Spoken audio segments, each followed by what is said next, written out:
আনুষ্ঠানিক ঘোষণার আগেই জানা গেছে ব্রাজিল স্কোয়াডের কিছু নাম।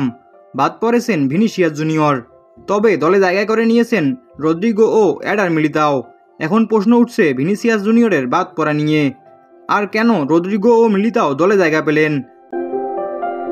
যেখানে রদ্রিগো রিয়াল মাদ্রিদের শুরুর একাদশে নিজের জায়গা পাকাপোক্ত করতে পারছেন না, আর এডার মিলিতাও ফিরেছেন দীর্ঘ ইনজুরি কাটিয়ে।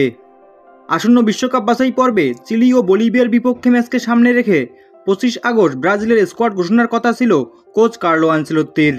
তবে তার আগে জানা গেছে স্কোয়াড থেকে বাদ পড়া ও সুযোগ পাওয়া কিছু নাম।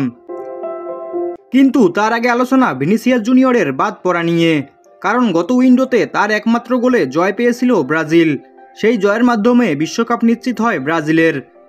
তবে ভিনিসিয়াসের বাদ পড়ার মূল কারণ হলো প্যারাগুয়ের বিপক্ষে জয়ে ভিনিসিয়াসের বড় অবদান থাকলেও সেই ম্যাচে হলুদ কার্ড দেখেন তিনি, যার ফলে কার্ডজনিত কারণে এমনিতেই এক ম্যাচ নিষিদ্ধ হতে হতো তাকে। তবে ম্যাচটা হবে বলিভিয়ার সাথে বলিভিয়ার মাঠে, যেখান থেকে জয় নিয়ে আসা কঠিন। কিন্তু সেই বলিভিয়ার বিপক্ষে ভিনিসিয়াসকে না রাখার সিদ্ধান্ত নিয়েছেন কোচ কার্লো। এখানেই আসলে বোঝা যায় কার্লো আনচেলত্তির বিশেষত্ব। কারণ ব্রাজিলের আগের যারা কোচ ছিলেন তাদের এত সাহস ছিল না যে ভিনিসিয়াসকে বাদ দিবে। এজন্যই এমন একজন কোচের দরকার ছিল ব্রাজিলের, আর ব্রাজিল সেটা পেয়ে গেছে। এদিকে রদ্রিগো কেন সুযোগ পেল এ নিয়ে অনেকের অনেক প্রশ্ন। তবে রদ্রিগো কী করতে পারে সেটা ভালো করেই জানে কার্লো আনচেলত্তি, তাই রদ্রিগোকে রেখেছে ডন কার্লো। তবে এডার মিলিতাও জায়গা পাওয়ায় অনেকে অবাক হয়েছেন, কারণ দীর্ঘদিন এসিএল ইনজুরি থেকে ফিরে এসেছেন।